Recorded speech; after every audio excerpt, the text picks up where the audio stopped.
Let's talk about lease renewals. I was looking on Facebook and someone made this comment. My property manager is charging me to renew the lease. What is my monthly 10% for then? And a bunch of people piped in and they said, that's terrible. If I were your property manager, I wouldn't charge anything. And then other people said other things. And it struck up a conversation about what exactly goes on in a lease renewal. So I'm Monique Burns. I have properties in Detroit. I used to have a property management company from 2015 to 2020. I specialize mostly in Section 8. I'll tell you, if you're renewing a lease with a Section 8 tenant, the rent goes up. So that's pretty cool, but it's not always that easy with cash tenants. You know, you got to figure out how much they actually can afford. There are 8 things that go on in a lease renewal. So right off the bat, I'll tell you that I think you should pay for it because it's actually worth something. So let me just get into it. One of the first things is that the landlord or your property manager has to review the lease. They have to go over it, see where it stands, when is it due. They have to be aware of this stuff. And that takes some finesse to know when each lease is coming due and when would be a good time to renew the lease. Number 2, your property manager has to do a market analysis. So they have to have a pretty good concept of what the going rents are. They can't just go jacking up the rent because you, the owner, are like, well, I want it up $100 every year. Well, that doesn't always work. They really have to know the market. They have to have a good feel of what's going on out there. If you are enjoying this video, please give me a like and a thumbs up and a comment. What do you think of my background? Does it look fake? It's not. I'm in Northern Michigan right now. Number 3, tenant communication.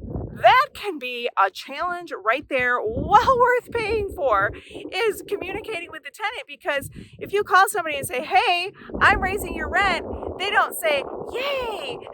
You know, there's some skill to it. Sometimes a property manager will say, well, here's the going rate. But you know, what I would do is I'd say, here's the going rate. Seems a little bit high to me. What do you think you can do? And they would go up higher than I would think they could do, typically, is how it would work. But you kind of just, as the property manager, you really have to know your client. You have to know if they're already struggling or not. I mean, so there's a lot going on there. 4, negotiate terms. Well, I just kind of talked about that. But you do talk about it with a tenant. So here's the going rate. What can you afford? Then you gotta kind of figure it out. And sometimes we would have people actually do a new application, because if they had a new job, you know, I need to know their income if they can even afford the higher rent. I'm not going to raise it and then get in trouble with the owner that I'm not collecting it all and everybody is expecting it or something. Drafting a new lease. So that's a bit of work. It takes time. You think, you know, it's all right there. How hard is it? But, you know, it's something that takes some focus and a little bit of time. And then you got to get them to sign the lease. And I was at the Section 8 office in Detroit, Michigan the other day, and there was a senior woman sitting there, and she was complaining about how nothing is getting done. And she said, and I just refuse to email. And I said, with all due respect, you have Section 8, you have to figure that out. You have to. You can't just say, I don't email. You know, so there are people still that are adamant about doing things the old-fashioned way. Come into the office, have a meeting, sit down, sign a piece of paper, or come to my house and sign it. Oh, I never like that. Most people these days pretty much can do an e-signing, so. But still, setting up an e-signing, that takes a little bit of time. And then the property manager has to update their records. So it's a bit of an accounting. You know, it might not take that long, but it's a step they have to do, not forget to do. And then a lot of times what you want to do is, if your property manager does the lease renewal, find out if that includes a new inspection of the house.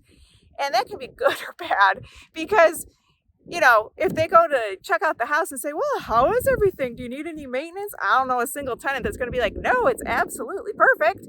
So that could just give you another big old bill, and maybe you don't want them going into the house and doing that.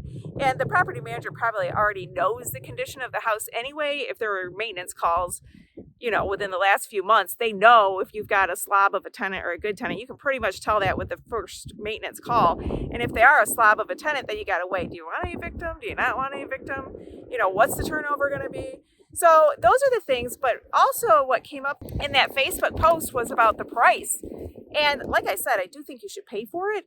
But I did a little research online, and there's different amounts that people charge. I charged $250. I felt like that was well worth it. The other, so I was the flat fee. I fell in the flat fee category. People will also do percentage of rent. So, you know, based on how high they can get the tenant to go, you know, so that's kind of cool for you. you might want to negotiate something like that with the landlord. Go as high as you can, because sometimes you might just have a person in the office who's just following orders and doesn't really care how much rent they are able to get you, because it's not their money, you know? So with that percentage, maybe that would be a good thing. I don't know. And then other people, no fee at all. I don't know how they do that, because, you know, it does take time. And I kind of think if people are doing that, maybe they're a lot smaller. They're not as busy. I was super busy. I was like, when I had to do a lease renewal, you were pulling me off a lot of other fires I was putting out. So it was a big deal if I did the lease renewal. It wasn't something that I automatically did when I was smaller, because I was really going hard many, many hours. So I do think it's a thing. If you are all about it, you should do it. And another tip for owners, mark your calendar. Don't assume your landlord did that and is going to remember exactly.